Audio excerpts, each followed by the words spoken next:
అందరికీ నమస్కారం. ఈరోజు ముఖ్యంగా ఈస్ట్ గోదావరి నుంచి ఎవరు కూడా అధికారులు రావడం లేదు. ఏ మీటింగ్ పెట్టినా కూడా రావడం లేదు.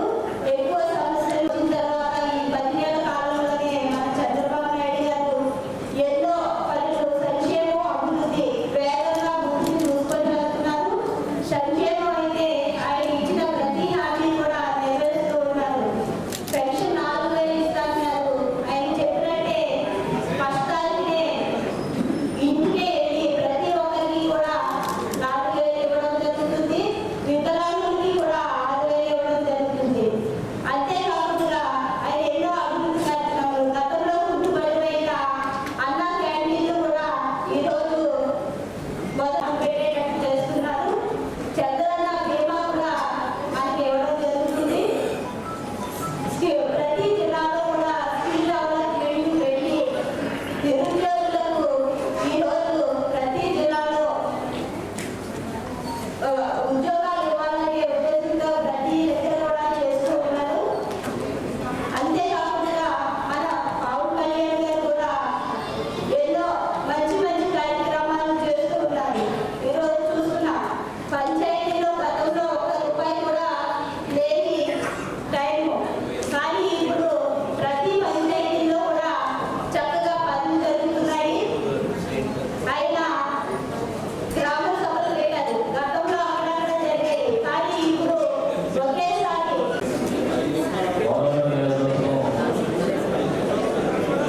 ఏజెన్సీ ప్రాంతం ముఖ్యంగా ఎంపీసీ గారు, ఏసీ గారు మా కాన్సెన్స్ మీద ప్రత్యేకంగా దృష్టి పెట్టారు.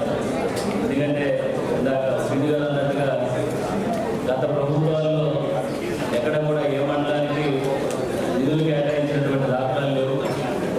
ఈరోజు ఎన్డీఏ కూడా వచ్చిన తర్వాత ప్రతి గ్రామంలో అలాగే రోడ్డు లేనటువంటి ప్రాంతంలో కూడా ఆ ఏజెన్సీ ప్రాంతాల్లో సీసీ రోడ్డు అలాగే వాటర్ ఫెసిలిటీ ఇవన్నీ కూడా త్వరితగతిన ఈ 14 వ్యవధిలోనే పూర్తి చేయడం జరిగింది.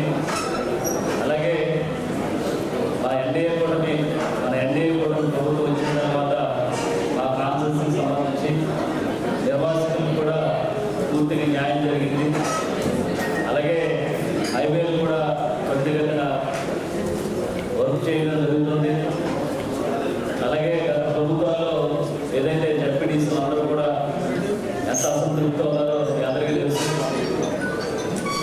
ఎక్కడా కూడా ఏ గ్రామంలో కూడా డెవలప్మెంట్ లేకుండా అనేక ఇబ్బందులు పడ్డారు. అలాగే ముఖ్యంగా ఈరోజు మాకు 7 మండలాలు 151 గ్రామాలు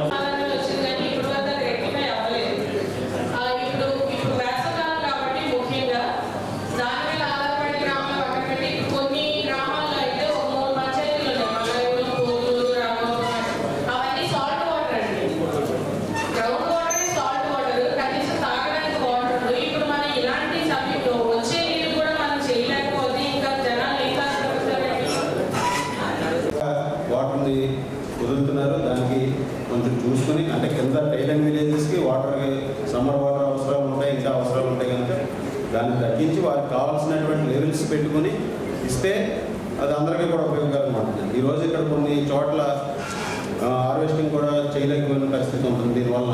సో ఇవన్నీ కూడా పరిగణలోకి తీసుకున్నట్టు ఇరిగేషన్ అధికారులు అలాగే వ్యవసాయ అధికారులు కూడా దీని మీద చర్యలు తీసుకోవాలని ఈ సందర్భంగా తెలుపుకోవాలి.